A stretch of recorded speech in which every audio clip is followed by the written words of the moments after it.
देखा होगा आपने, रामचरितमानस पर मुंह से धनुष बाण चल रहे हैं एक तरफ से, तो दूसरी तरफ से उसका बचाव किया जा रहा है।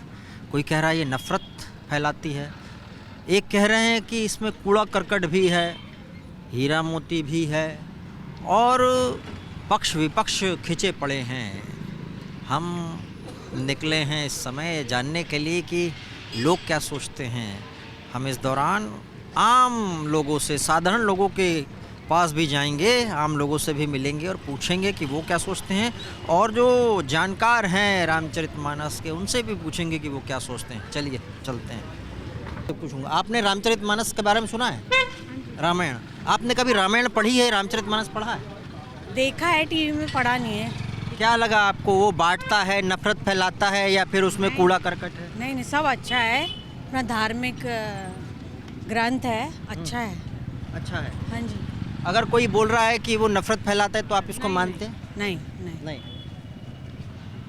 आपने रामचरितमानस पढ़ी है? नहीं। उसके अंदर क्या लिखा है, कुछ पता है? या क्या बताया गया है? कुछ सुना, कहीं देखा, कुछ ऐसा? नहीं, भगवत गीता वगैरह पढ़ी है, रामचरितमानस नहीं पढ़ी है। नहीं पढ़ी है। नहीं। तो उनके कैरेक्टर वगैरह कुछ? नहीं। वो रामचरितमानस में बताया क्या गया है? Ramcharit as the name suggest मेरे ख्याल से राम जी के बारे में ही होगा, बट बहुत डिटेल में मेरे को नहीं पता है। मैंने मेनली भगवत गीता ही पढ़ी, उसके अलावा कोई ऐसा नहीं पढ़ा है मैंने। क्या नाम है आपका? सार्थक। सार्थक। हाँ जी। जी, पीछे कौन? आप? ये मेरे पापा हैं। मेरा बेटा है। आप पापा हैं? हाँ। पापा से पूछता हूँ, उन्होंने पढ़ी होगी। हाँ जी। जी, आपने रामचरितमानस पढ़ी या सुनी? पढ़ी भी है। पढ़ी भी है? हाँ, पढ़ी भी है, सुनी भी। क्या है उसके अंदर? भगवान राम का पूरी चरित्र उनका दिखाया गया, पूरी उनकी जीवनी सब कुछ है उसमें। हाँ, भगवान राम का जो कैसे जन्म हुआ, कैसे पूरे जन्म से लेकर के आखिर तक पूरा डिटेल है उनका। एक नेता कह रहे हैं कि ये नफरत फैलाती है, आपको कभी लगा उसके अंदर? नहीं, कभी जीवन में कभी नहीं लगा। नहीं लगा। नहीं, ये सब पॉलिटिक्स है, जो फैलाते सब पॉलिटिक्स है। कोई भी धर्म किसी भी उसका हो, जहाँ जिसको करोड़ों लोग मानने वाले हों, कभी नफरत फैला सकता है? ऐसा नहीं हो सकता। ये पॉलिटिक्स से जो लोग बक रहे हैं, पागल हैं जो बक रहे हैं, उनको ज्ञान नहीं, बिल्कुल एकदम जरा सा भी ज्ञान नहीं है। एक दूसरे नेता वो कह रहे हैं कि इसमें कूड़ा करकट भी है, हीरा मोती भी है, तो कूड़ा करकट भी है क्या इसमें? मैं बता दूँ, करोड़ों आदमियों जिसको आज से ये रामायण कल लिखी गई, उसमें कोई अच्छी चीज़ आपको जो लगी, जो अच्छी लगी? उसमें बहुत अच्छी लगी कि जो राम का चरित्र उसमें जो है, और उसके बाद जो उनके दशरथ का चरित्र है, वो दोनों ही एक ऐसी चीज़ें हैं जो जीवन में अगर आदमी उतार ले तो उसका जीवन सफल हो जाए। बिल्कुल। राम का चरित्र मतलब अच्छा बेटा। हाँ, और क्या। हाँ, और ये क्या? इधर सामने आपके बैठे सार्थक नाम है इनका, भी बताया इन्होंने। हाँ जी। जी, आपको पता नहीं अच्छा बेटा कैसे बनना है, ये इनको बताओ कैसे बने? हाँ, पता चल जाएगा, अभी एक्सपीरियंस हो रहा है, अभी 24 साल की एज है वैसे। हाँ। ठीक है बेटा, सही लाइन पे, कोई ऐसी बात अभी नहीं। सही लाइन पे हाँ, है। आप चूँकि आजकल देखिए ऐसा ना, जॉब हम इतना बेटे बिजी रहते हैं, जाके पढ़ना चाहिए। पढ़ना चाहिए। हाँ, बिल्कुल पढ़ना चाहिए अच्छा, जिंदगी पापा में। बोल रहे हैं पढ़ना चाहिए, आप बताओ। हाँ, बिल्कुल पढ़ना चाहिए। पढ़ोगे? हाँ, बिल्कुल इंटरेस्ट तो है मुझे, तभी मैंने बाकी भी पढ़े ही हैं, बट सिर्फ रामचरितमानस नहीं, सारे ग्रंथ पढ़ डालो। दुनिया जितनी भी हैं, सारे धर्मों के ग्रंथ पढ़ डालो। बिल्कुल बिल्कुल है ना? हाँ, कुछ ना कुछ अच्छी तो मिलेगा उसमें। समरी सबकी एक ही होती है, एक जैसे ही हाँ। होती है, पॉजिटिविटी है सब में, तो पढ़ूंगा पर जरूर। इन्होंने कहा कि राम का चरित्र ऐसा है कि वो अच्छा पुत्र बेटा हाँ, बन जाए, है ना? बिल्कुल बिल्कुल। भाई नई पीढ़ी क्यों पढ़ नहीं रही है? जॉब आपके चक्कर में लगी बस। हाँ, बस ये चक्कर है। लाइफ इतनी इन लोगों की झंझावात हो गई है कि वक्त नहीं। हालांकि पढ़ना चाहिए, क्योंकि जब तक आप चाहे जितना आप डेवलपमेंट कर लें, कुछ करें, सुपर नेचुरल पावर, ईश्वर में अगर आपका भरोसा नहीं है, अगर भगवान पे आप भरोसा नहीं है, किसी भी धर्म को आप मानने वाले हैं, तो आप बिल्कुल बेवकूफ़ आदमी हैं। ये आप कुछ समझिए। लोग तो बोलते हैं है ही नहीं सुपर नेचुरल, ये क्या है सब? गलत है। अगर नहीं है तो बहुत से अगर नहीं है तो उनके अनुसार बारिश हो जाए, उनके अनुसार हवा चले, उनके अनुसार सब कुछ हो, तो हम मान जाए भगवान नहीं है। हाँ, सही बात। इतना क्या नाम है आपका? GS निगम। इतना डेवलपमेंट आपने कर लिया, देखिए आज भी एक प्लेन क्रैश हो गया है, रोक लेते तो हम जानते भगवान नहीं है दुनिया में। सुपर नेचुरल पावर जिस दिन ये नहीं, सब, वो बोलते हैं विज्ञान को मानते हैं हम, भगवान को नहीं तो हम कब विज्ञान को नहीं मानते हैं? विज्ञानी तो माने, जो जहाज चल रहा विज्ञानी तो चला रहा है, लेकिन जब वो गिरता है तो विज्ञान नहीं रोक लेता उसको। ये भी तो है। जिस दिन सुपर नेचुरल पावर को अपने कब्जे में कर लेंगे, उस दिन हम भी मान जाएंगे भगवान नहीं है। लेकिन हैं, चाहे जितने बांध बना ले, चाहे एक झटके में सब बराबर कर देते हैं वो। हम ये थोड़ी करें कि हम डेवलपमेंट के खिलाफ हैं, किसी चीज़ के खिलाफ। खूब डेवलपमेंट होना चाहिए, सब कुछ होना चाहिए, लेकिन आप ये कह दें कि मैं ही सब कुछ हूँ, दुनिया में भगवान कुछ है ही नहीं, या कोई हिंदू ये कह दे कि हमारे साथ हवा चलेगी, मुसलमान कहते हम रोक देंगे उसको, तो हम मान जाएंगे आप सुपीरियर हो। सब इक्वल हैं। सब इक्वल हैं। वैसे किताबों में यही लिखा है, सब एक हैं। ये जो लोग कहते और जितने भी धर्म का सार है वो भी यही है। सनातन धर्म का सार इन्होंने बताया कि सब एक है। चलिए आगे बढ़ते हैं। क्या नाम है आपका? प्रभात जायसवाल। क्या करते हैं आप? मैं इन्वेस्टिगेशन एजेंसी में काम कर रहा हूँ। 30-34 साल हो गए और रामायण परिवार से, रामचरितमानस से जुड़े हुए हैं। आप इन्वेस्टिगेशन करते हैं। रामायण में आजकल बड़ा इन्वेस्टिगेशन का विषय बना दिया है लोगों ने रामायण को, क्योंकि कुछ लोग कह रहे हैं कि ये नफ़रत फैलाती है। एक नेता तो कह रहे हैं कि इसके अंदर कूड़ा करकट भी है। हालांकि हीरा मोती ये भी बोला उन्होंने, लेकिन वो कूड़ा करकट भी बोल रहे हैं। क्या विचार हैं आपके? राजनीति से प्रेरित मैसेज है ये सारा। भगवान रामचंद्र जी जिस काम के लिए अयोध्या में जन्मे और 14 साल का वनवास भोग करके राक्षसों का नाश किए, वही राक्षस रूपी कुछ नेता आज की डेट में बच गए हैं जो इधर उधर मनगढ़ंत कहानी कहते हैं। गोस्वामी तुलसीदास जी ने इतनी सुंदर तरीके से व्याख्या की है रामचरितमानस की। अगर कहीं इसको हम अपने आचरण में उतार लें तो किसी का भी कोई भी रुका हुआ काम अपने आप पूरा हो जाएगा। वो बोलते हैं बांट रहे हैं राम, इसमें ऐसे ऐसे शब्द लिखे हैं कि जातियों को बांटना है। जाति तो लोगों ने बना रखी है, अदरवाइज़ तो हिंदुस्तान की एक ही जाति है, इंसानियत की। हिंदू हैं हम, हिंदुस्तान हमारा। और तुलसीदास जी ने जो रामचरितमानस की जो रचना की है वो हनुमान जी के निर्देश पे किया हुआ है। हनुमान जी ने उनको इस रामायण के बारे में बताते गए और वो इसको कलमबद्ध करते ये गए। क्या सिखाता है? क्या वो नेताओं को भी आप क्या बोलना चाहेंगे? नेताओं को बोलने का तो कोई मतलब नहीं है, क्योंकि नेता अपनी लैंग्वेज यूज़ करते हैं। उनको चाहिए कहीं हिंदुओं के वोट तो हिंदू के रूप में बोलेंगे, कहीं मुस्लिमों के वोट चाहिए तो वो मुस्लिम के बारे में बोलेंगे। मुझे पता है इन्वेस्टिगेशन एजेंसी में मेरे पास तो हर धर्म के लोग आते हैं और हर वर्ग से लोग आते हैं जो किसी न किसी तरीके से करप्शन में इन्वॉल्व हैं या गलत काम कर रहे हैं, कुछ एक्यूज़ हैं हमारे केसेस में। अच्छे अच्छे लोगों को भी एक्यूज़ बना दिया राजनीति से प्रेरित होकर के। तो वो सब हम देखते हैं। लगता है कि हमें इन्वेस्टिगेशन में इनको बचाना है तो हम उनको बचाते भी हैं। अगर कुछ एविडेंस उनके अगेंस्ट मिलता है तो फंसाते भी हैं। ये नहीं कि हम किसी का पक्ष लेते हैं। अगर मेरे पास में हिंदू अगर कहीं मुलजिम बन करके आया हुआ है तो मैं हिंदू को भी फंसाता हूँ।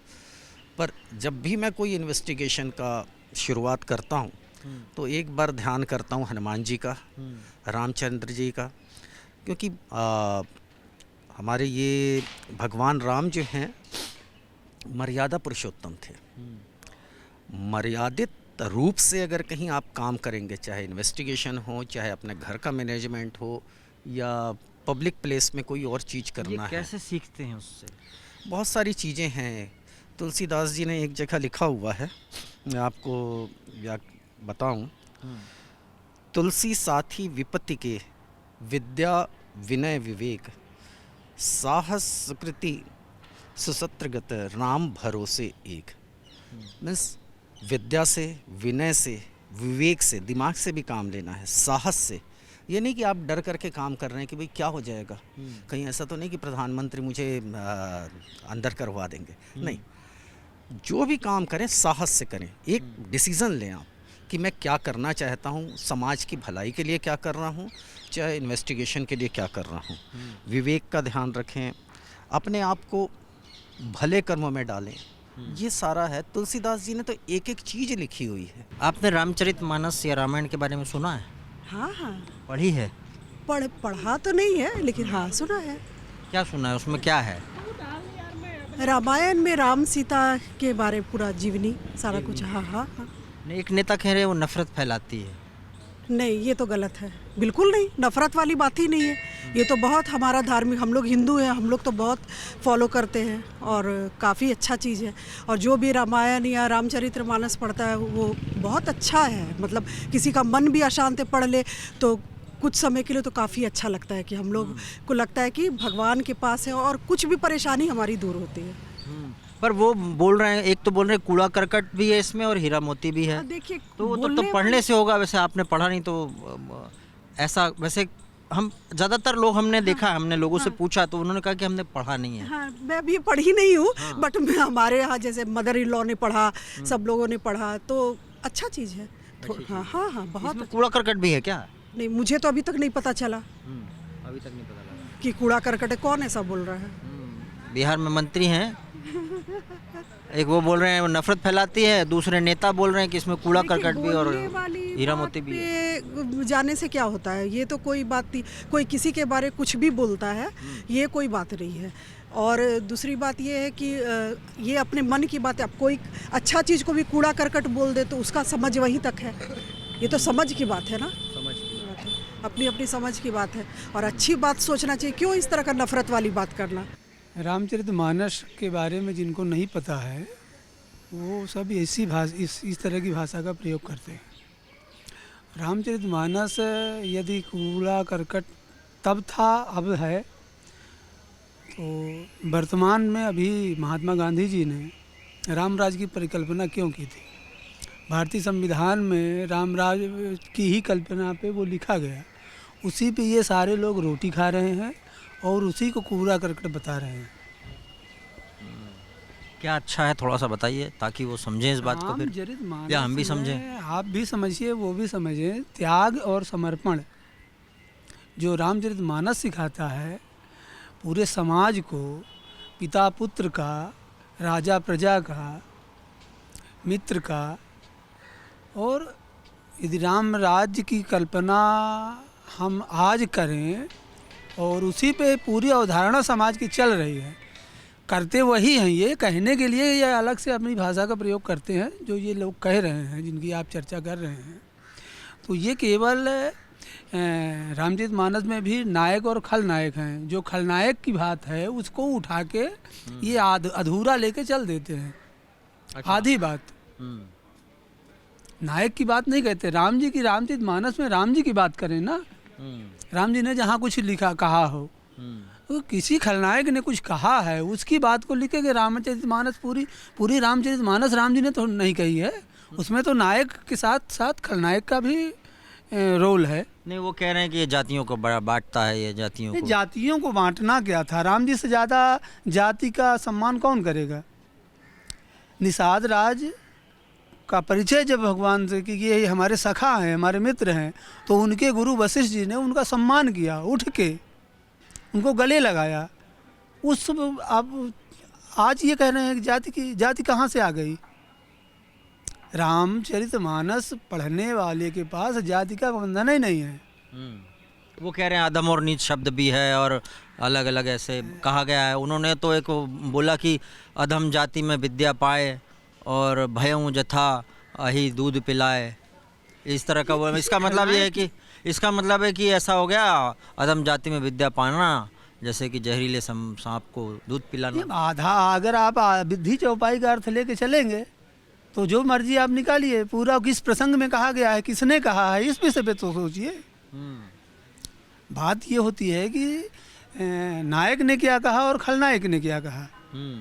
तो जब हम नायक की बात करते हैं तब पूरी चौपाई, पूरी रामचरितमानस पढ़ने पे उसकी बात समझ में आती है। जब हम आधी चौपाई का अर्थ अपने हिसाब से लगा के चल दिए, अपना काम शुरू कर दिए और पढ़ते रामचरितमानस, राम राज्य की परिकल्पना करते हैं। राम राज्य से लोग थोड़ा सा भय खाते हैं। लोग बोलते हैं क्या करना चाहते हैं, राम राज्य लाना क्यों चाहते हैं ये लोग, क्यों लाना चाहते हैं? राम राज्य वो भी लाना चाह रहे हैं जो कह रहे हैं, भारतीय संविधान की ही चर्चा वो कर रहे हैं, उसी की शपथ खाते हैं। जिन मंत्रियों की आप बात करते हैं वो भी राम राज्य की परिकल्पना पे ही। ये क्या है राम राज्य, है क्या? पर राम राज्य सामाजिक रूप से हम सब की, जो जिस योग्य है, जिसको जो मिलना चाहिए, बांट के, त्याग से। अभी राम राज्य में यही तो हुआ है कि एक राज्य के लिए दूसरे भाई को छोड़ दिए, नहीं छोड़े महाभारत में। तो महाभारत में क्या हुआ उसका देख लीजिए, और रामचरितमानस में जो हुआ है उसको देख लीजिए। मतलब राम राज्य ये है कि भाई का भाई से प्रेम इतना कि भाई राज्य त्याग दो। राज्य छोड़ गया। आपने रामचरितमानस कभी पढ़ी है? नहीं, मैंने कभी पढ़ी नहीं है। कभी नहीं पढ़ी? क्यों नहीं पढ़ी वैसे? नहीं पढ़ी क्योंकि बस पढ़ने का मौका नहीं लगा कभी। रामायण देखी है थोड़ी बहुत। रामायण देखी टीवी पे? हाँ जी, टीवी पर देख के क्या समझ आया उसको? देख के समझ आया कि इस समाज में कैसे रहना चाहिए। राम जी की हमें वो करना चाहिए, प्रेरणा सूत्र है हमारे वो, यही समझ हाँ। तो अभी तो नेता लोग बोल रहे हैं कि ये कुछ गड़बड़ करती है, नफरत फैलाती है, ऐसा लगा आपको कभी टीवी देख के? उसमें कभी ऐसा दिखाया? हाँ, अब इस अब तो लग तो रहा है थोड़ा बहुत क्या कि बहुत ही पोलराइजेशन ज़्यादा हो रहा है। पोलराइजेशन क्यों हो रहा है? राजनीति कर रही, धर्म कर रहा है। नहीं, कर तो राजनीति ही रही है, धर्म तो पहले से ही है। ऐसा है, हर एक की अपनी अपनी विचारधारा और संस्कार, अपनी सोच सबकी अलग अलग है। कौन चुपाई को किस तरह से प्रस्तुत अपने भावों से करता है, ये सबसे बड़ी बात है। उसके संस्कार कैसे हैं? यदि उसके संस्कार धार्मिक हैं तो वो निश्चित रूप से ऐसी व्याख्या करेगा जो सबको सहज रूप से समझ में आ जाएगी। यदि उसके संस्कार अच्छे नहीं हैं, धार्मिक नहीं हैं, तो हो सकता है उसकी व्याख्या दूसरे लोगों को समझ ना आए। आपके हिसाब से रामचरितमानस या तुलसी की रामचरितमानस की बात करें हम, तो उसमें सबसे अच्छी चीज़ आपको क्या प्रभावित करती है? सबसे अच्छी चीज़ है भगवान राम ने जो स्वयं कहा है, हर एक को चाहता है भगवान मुझे मिल जाएं, इस जीवन में ये भगवान का दर्शन हो जाए। तो भगवान ने एक पंक्ति में एक उसमें कह दी है चौपाई में, निर्मल मन जन सो मोहे पावा, मोहे कपट छल छिद्र न भावा। जिसको राम जी को कपट छल छिद्र प्रिय नहीं है, जो भी विभीषण जी गए थे उनके दरबार में, तो राम जी ने यही कहा कि इनके हृदय में कुछ छल कपट नहीं है, मैं विभीषण जी को अपना लेता हूँ। इसलिए यदि हम प्रभु के दर्शन करना चाहते हैं तो हमें अपना मन ऐसा बनाना पड़ेगा, छल कपट से रहित बनाना पड़ेगा, तो हमारी भक्ति सार्थक होगी, हमारा उद्देश्य सफल होगा और हमें भगवान का दीदार अवश्य होगा। ये ऐसा हमारा पूरा विश्वास है। पर वो लोग जो कह रहे हैं कि इसमें कुछ गड़बड़ है, उनका क्या किया जाएगा? वो तो कह रहे हैं कि भाई इसमें गड़बड़ है, तो आप उनको क्या जवाब दोगे? उनसे कहेंगे दोबारा विचार करिए, और भी आपसे ऊंचे विद्वान हैं, उनसे संपर्क करिए, अपनी बात को रखिए, उनकी विचारधारा को सुनिए, तो आपका स्पष्टीकरण हो जाएगा। ऐसा नहीं कि जो आपने कह दिया, जो व्याख्या आपने कर दी, वही बिल्कुल सर्वोचित है। एक नेता बोल रहे हैं नफरत फैलाती है, आपको लगता है नफरत फैलाती है? नफरत उनके दिमाग में ऑलरेडी, कोई चीज़ नफरत नहीं फैलाती। जिस आदमी के दिमाग में जितनी गंदगी होगी वो वैसे ही प्रेजेंट करेगा अपने आप को। किसी चीज़ में कोई गंदगी नहीं होती। हम उनके किसी भी धर्म में किसी चीज़ में गलत नहीं लिखा होता, वो हम अपने आप से बनाते हैं और एक दूसरे को टारगेट करते हैं, बस यही है। असल में ये जो चौपाई है ये उत्तरकांड से ली गई है, और उत्तरकांड में काकभूषुंड जी जो कथा सुना रहे हैं रामचरितमानस की, वह अपने जीवन के व्रतों के विषय में बता रहे हैं। रामचरितमानस में शब्द शक्ति का इतना ज़बरदस्त उपयोग हुआ है कि उसी के माध्यम से हम समझ जाते हैं। तो गोस्वामी जी ने वहाँ शब्द का चयन किया है कि जब मैं छोटी जाति का था तो मैं उज्जैन चला गया, और वहाँ जो मेरे गुरु थे वो प्रकांड विद्वान थे और वह ब्राह्मण शरीरधारी थे। उन्होंने मुझे बच्चे की तरह पढ़ाया। अब इसमें ये बात कहाँ से आ गई कि जातियों में वैमनस्यता बांटती है या वो कहीं ना कहीं अलगाव की उस स्थिति उत्पन्न करती है। रामचरितमानस विश्व में, भारत के विद्वान नहीं, विश्व के तमाम विद्वान इस बात पर सहमत हैं कि जो समन्वयवाद की दृष्टि, जो निराकार और साकार के समन्वय की दृष्टि, शक्ति और शाक्तों की जो उस समय लड़ाई चल रही थी, उस समय आपस में ही सनातन धर्म जो टूट रहा था, उसको यदि एक मंच पर लाने का काम किया है तो गोस्वामी तुलसीदास जी ने रामचरितमानस के माध्यम से किया है। और वह विराट सोच ऐसी सोच नहीं है मेरा है ये तेरा नहीं, हमारा सिद्धांत वो उस सनातन धर्म के मानने वाले हैं जो गोस्वामी जी ने जिसको पोषित किया है। अयम निजः परोवेति गणना लघु चेतसाम उदार चरिता नाम तु वसुधैव कुटुंबकम। तो ये छोटा मतलब हुआ, इसका मतलब ये हुआ कि जो छोटी बुद्धि वाले लोग होते हैं ना, जो छोटी सोच रखते हैं, उनके लिए मैं और मेरा होता है, लेकिन जिनकी सोच विराट हो जाती है वह लोग पूरे विश्व को अपना परिवार मानते हैं। जब विश्व को हम परिवार मानेंगे तो वैमनस्य हम किससे करेंगे? हम क्या अपने परिवार में किसी से वैमनस्य रखना चाहेंगे? हम रखना चाहेंगे सब आनंद से रहें। पूरा परिवार हमारा एक विश्व है, विश्व हमारा एक पूरा परिवार है। तो उसमें अधम जाति में विद्या पाए भयउ जता अहि दूध प्याए में वो ये कह रहे हैं कि मेरे गुरु इतने अच्छे थे कि मैं छोटी जाति का होने के बाद भी वो ब्राह्मण थे और वेदोक्त विधि से भगवान शंकर की पूजा करते थे। मुझे उन्होंने अपना शिष्य धारण किया, मुझे अपने बच्चे की तरह प्यार किया, मुझे अपने बच्चे की तरह शिक्षा दी और उसके बावजूद मेरा जो व्यवहार रहा, प्रत्युत्तर में मेरा जो व्यवहार रहा, वो मेरा व्यवहार से मैं संतुष्ट नहीं हूँ। इसका अर्थ कपट रखते थे, ऐसा हमने सुना है। वो गुरु से कपट रखते थे क्योंकि वो चाहते यही थे। सेवाओं में कपट समेता। मैं अपने गुरु की सेवा कपट के साथ करता था, मन से नहीं करता था। दिखलाता तो था कि मैं सेवा कर रहा हूँ, यद्यपि मैं सेवा नहीं कर रहा था मन से, लेकिन उसके बावजूद भी जो मेरे वो ब्राह्मण गुरु थे, जो मेरे विद्वान गुरु थे, उन्होंने मुझे उसके बावजूद भी मुझे उन्होंने अपने बच्चे की तरह पढ़ाया। और मैंने जो प्रत्युपकार किया, मैंने जो उनके इतने अच्छे और सुंदर व्यवहार के लिए जो मैंने उन्हें दिया, मुझे ऐसे लगता है कि अधम जात में विद्या पाए, भयउ जथा अहि दूध पिलाए। उन्होंने तो मुझे बहुत प्रेम दिया था, लेकिन मैं उपमा उन्होंने स्वयं को दी है, अपने आप को दिया है। रामायण के बारे में सुना है? हाँ, सुना तो है। ये क्या सिखाती है? क्या ये नफरत फैलाती है? ऐसा आपको लगा कभी? नहीं, ऐसा कुछ नहीं है। ऐसा नहीं है। क्या लगा आपको, क्या करती है ये? देखो, वो तो अच्छी बात ही बताएगी। रामचरितमानस अच्छे हैं तो अच्छी बात बताएंगे, उसमें क्या है। उसमें तो ऐसा नहीं है कि गलतफहमी तो इंसान अपने आप ही पालता है। ऐसा कुछ नहीं है कि हम भगवान के मंदिर में आए तो वो गलत बातें बताते हैं या गलत वो करते हैं, ऐसा कुछ नहीं है। अच्छा ही है सर। पुराणों में और रामचरितमानस, गीता आदि जो ग्रंथ हैं हमारे, जिनके ऊपर आज हमारी संस्कृति और हमारा सब व्यवहार टिका हुआ है, उन सब में जो भी प्रश्न या जो भी बात कही गई हैं, वो देश, काल और पात्र, 3 चीज़ों को ध्यान में रख के कही गई हैं। जो जिस तरह से रूल बने हुए हैं, ठीक है, आज की तारीख में मैं शुरू से शुरू करता हूँ। 4 पात्र हैं, ढोल, गंवार, शूद्र, पशु और नारी, 5 हैं।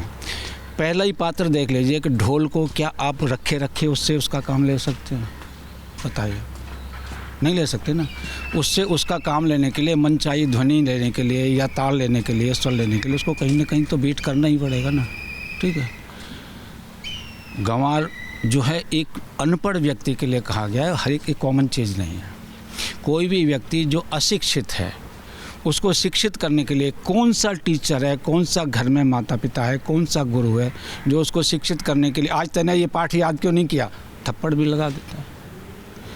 क्या गलत हो गया सर इसमें, बताओ मुझे आप, ठीक है। पशु और गंवार, शूद्र एक सेवक का काम है, इसको जाति से जोड़ दिया गया।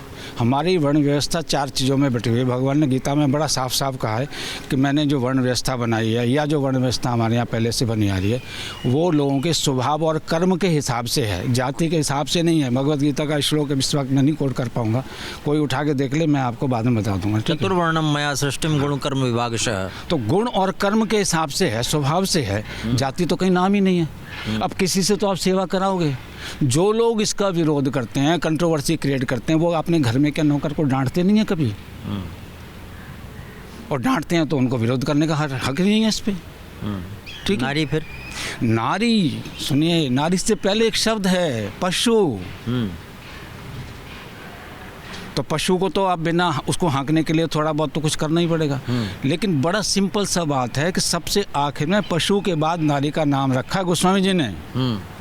जो नारी पशुवत आचरण वाली हो,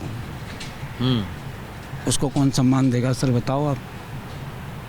पशुवत आचरण, मैं उससे बोल रहा हूँ, बड़े कॉन्फिडेंस से बोल रहा हूँ। क्यों भैया, वैश्यालयों के घर में कोई जाता है क्या? आसानी से जाता है कोई सज्जन? अब खुले तो कोई जाता नहीं है। पर उनको मारना तो ठीक नहीं ना। नहीं, मारने की तो बात ही नहीं करी है। कौन कह रहा है मारने की बात कही है? ताड़ना। अच्छा, ताड़ना मतलब? ताड़ना का मतलब है उन पे नियंत्रण रखना, नियंत्रण की बात है, उनको समझाना। तो मारने की बात कहाँ से आ गई? कहीं लिखा है मारने का, पीटने का कोई शब्द है कहीं? बताइए आप। जो आप कह रहे हैं ताड़ने का मतलब है समझाना, शिक्षित करना, नियंत्रण करना। भाई आप अपने आचरण को सुधारो, ये आचरण आपके लिए सम्मानीय नहीं है। पर उसमें ऐसा आता है कि भाई आप पुरुष हैं तो आप क्या सुपर पावर होगा जो इन सब के ऊपर आप कंट्रोल करोगे? कोई बात ही नहीं है। और मैं उदाहरण दे देता हूँ, गोस्वामी जी ने पुरुष के लिए भी नियम दिए हैं, समाज में रहने के लिए नारी के लिए भी नियम दिए हैं। अनपढ़ लोग कुछ भी बिना पढ़े, ग्रंथ जो ऐसा ग्रंथ है जिस पे वेदों पे तो लाखों साल से रिसर्च हो रही है, इस पे 500 साल से रिसर्च हो रही है, किसी को अभी तक इसमें संतुष्टि नहीं हो रही। नारी के लिए क्या नियम है और पुरुष के लिए भी क्या नियम है? आप पुरुष की बात क्यों कर रहे हैं? भगवान वाल्मीकि के आश्रम में जब जाते हैं तो भगवान उनसे पूछते हैं कि मुनिदेव, मैं आपको पता ही है कि आप त्रिकाल लगे हो, मैं इस जिस कार्य से आया हूँ और मुझे कुछ दिन तो विश्राम करना ही पड़ेगा, तो मैं हर वक्त चलता भी नहीं रहूँगा लंबा। तो उन्होंने कहा कि मुझे कुछ स्थान बता दीजिए। तो गोस्वामी जी ने 14 स्थान बताए। आप कोई भी मानस उठा के देख लीजिए, 130 दोहे से पहले बाल अयोध्या कांड के 3-4 दोहे पहले होगा, एग्जैक्ट नंबर मुझे याद नहीं है। वाल्मीकि जी ने एक आश्रम कौन सा बताया? जननी सम जान नहीं पर नारी, दूसरी धन पर आप बिसते बिसवारी। अपनी जननी जो सिर्फ जननी है, पराई नारी जननी के समान, और जननी एक ही होती है विश्व में आदमी के जीवन में। मतलब दूसरी जितनी भी महिलाएं हैं वो माँ जैसी हैं। माँ मैं कहता हूँ माँ अलग शब्द है। माँ का अब हम किसी को भी माता जी बोल देंगे, हाँ, लेकिन जननी मेरी एक ही रहेगी, जिसने मुझे जन्म दिया है वो जननी है। तो गोस्वामी जी ने नारी को इतना सम्मान दिया कि पराई नारी को आप अपनी जननी, अपनी माँ के समान समझो। अब इस पे भी लोग करते हैं। अब बाली को जब बाली का प्रसंग आता है, सुग्रीव और बाली का, तो उनका कि मैं बैरी सुग्रीव प्यारा, आपने मुझे किस अपराध में मारा महाराज, बता तो दो। तो कहा तुझे घर में कैसे रहना चाहिए, तुझे इसकी शिक्षा नहीं है, तू होगा बली होगा, तेरे में बहुत सारे वरदान तेरे ले रखे हैं। क्या बताया उन्होंने कि उन्होंने वो कहते हैं कि अनुज वधू भगिनी सुत नारी, सुन सठ कन्या सम ए चारी। मतलब कि अनुज वधू आपके छोटे भाई की पत्नी, भगिनी, पुत्र की वधू और कन्या, ये चारों घर में समान दृष्टि से देखी जानी चाहिए। और जो इनको गलत दृष्टि से देखता है, ताए बधे कछु पाप न हुई, वो दंड का अधिकारी है ही है। तो पुरुष के लिए नियम बता दिए। तो पुरुष कहाँ से सुपर लोग वध का अर्थ कुछ और लगाते हैं। ठीक है, वध के कई पर्यायवाची भी हो सकते हैं। जब वध के अर्थ तो ये हैं कि जो तेरे पे अहंकार है, जो तेने अभिमान का, अहंकार का वध करना, और जो तेने गलत फहमियाँ टाल रखी हैं, जो तेने गलत रूल अडॉप्ट कर रखे हैं, वो तो पहले तो तू मेंटली तो अपने आप को संभाल, फिजिकली तो अपने आप हो जाएगा। मानस क्या है? आदमी से बहुत बड़ा मानस है। मानस उसके अंदर है, उसकी सोच है, उसका विचार है। तो उसके लिए हम कार्य करें, ना कि अपने आप को ऊपर उठाने के लिए, या अपनी जो एक उसके लक्ष्य हैं, वांछित लक्ष्य हैं, छोटी सोच के कारण कि मैं मंत्री बनूं, प्रधानमंत्री बन जाऊं, कल को राष्ट्रपति बन जाऊं। नहीं, आप ये कहना चाह रहे हैं कि वो लोग जो बयान दे रहे हैं वो इसलिए कि उनकी राजनीति चमकाना है, इसलिए वो कर रहे हैं। वो बिल्कुल सत्य, अक्षर से सत्य है ये बात, क्योंकि सच्चाई जो है छुपती नहीं। 2 दिन आगे पीछे सबको पता लग जाएगा, उन चीज़ों का भी पता आएगा, वो भी सब बाहर आएंगी। सत्य क्या अच्छा है इसमें, क्या अच्छा है रामचरितमानस में, क्या अच्छा है? देखिए, रामचरितमानस में सबसे बड़ा जो ब्रह्म ज्ञान मैं कहूँगा उसको, कि ब्रह्म ज्ञान ये है कि जिस किसी ने हमें, उस शक्ति ने जो पैदा किया है, उस शक्ति का और मेरा मिलन कैसे हो, वो चीज़ हमें सिखाती है कि वो मिलन जो है वो भक्ति से होगा, परोपकार से होगा, समाज में अच्छाई से होगा, बुराई को काटने से होगा। यही सब हमें मानस सिखाता है। रामचंद्र जी हमारे लिए सबसे बड़े मॉनिटर भी हैं, अध्यापक भी हैं, वो पिता भी हैं, वो गुरु भी हैं, वो प्रबंधक भी हैं, वो शासक भी हैं। कितने रूप में उनके गिनाऊं। समाज को यहाँ तक कि पूरे ब्रह्मांड में जितनी भी शक्तियाँ हैं, जितने भी रूप हैं, चाहे वो पक्षी के रूप में है, चाहे वो वानर के रूप में है, या पक्षी के रूप में है, या पेड़ पौधों के रूप में है, या लताओं के रूप में है, उन सब का उन्होंने सम्मान किया, उनको यथोचित आदर दिया। तो यही सीख हमें मानस से मिलती है, मतलब सभी का बिल्कुल समाहित करके, उसको मैं अलग ना समझूं कि मैं आदमी हूँ, या ये पशु है, ये हीन है, या पेड़ है, ये ठूंठ है। ठूंठ की मेरी भावना होगी तो मुझे ठूंठ दिखाई देगा, और मुझे उसमें फल की अगर मेरी भावना है, परोपकार की मेरी भावना है, तो वो छाया भी दे रहा है, मुझे फल भी दे रहा है, मैं उन चीज़ों को देखूंगा। तो यही चीज़ हमें मानस जो है वो सिखा रही है कि इस ब्रह्मांड में, इस पृथ्वी पर, इस ब्रह्मांड में कोई भी चीज़ जो है वो उस परमपिता परमात्मा की एक अनुकृति है, अद्भुत अनुकृति है। हमें उन सब का समायोजन करते हुए और उन सब का सम्मान करते हुए समाज को मतलब आगे छोटी बड़ी नहीं, आप ये कहना कोई छोटी बड़ी कोई छोटा बड़ा नहीं है, नीच अधम ये सब नहीं, अरे ये तो बहुत दूर की बात है। नीच अधम का तो सवाल ही पैदा नहीं होता। नीच और अधम तो एक तुलना है, तुलना हम कर रहे हैं दो परिस्थितियों की। शब्द कोई नहीं है, इनकी परिभाषा कोई नहीं है। अच्छा बुरा, सुख दुख, यस अपयस, ये सब दो परिस्थितियां हैं। एक चीज़ आपके लिए अच्छी है, मेरे लिए खराब है। एक जेब कतरा जेब काटता है, वो तो खुश होगा, मैं दुख मनाऊंगा, परिस्थिति तो एक ही है। तो वो देखने का नज़रिया है हमारा। मानस हमें यही सिखा रहा है कि कोई भी चीज़ तुच्छ नहीं है, कोई भी चीज़ खराब नहीं है। वो हमारा नज़रिया, हमारी सोच जो है, जब तक हमारी सोच नहीं बदलेगी तब तक हम उस राम राज्य की केवल कल्पना ही करते रहे। तो आपने सुना कि लोग क्या कहते हैं रामचरितमानस के बारे में। कुछ कहते हैं कि जीवन जीने की कला सिखाती, कुछ कहते हैं मैनेजमेंट सिखाती, कुछ कहते हैं कि सामाजिक समरसता सिखाते और आदर्श प्रस्तुत करते हैं। अब आप समझिए कि किस तरह से मंत्री जी के बयान को रामचरितमानस से जोड़कर देखा जाए, आपके ऊपर।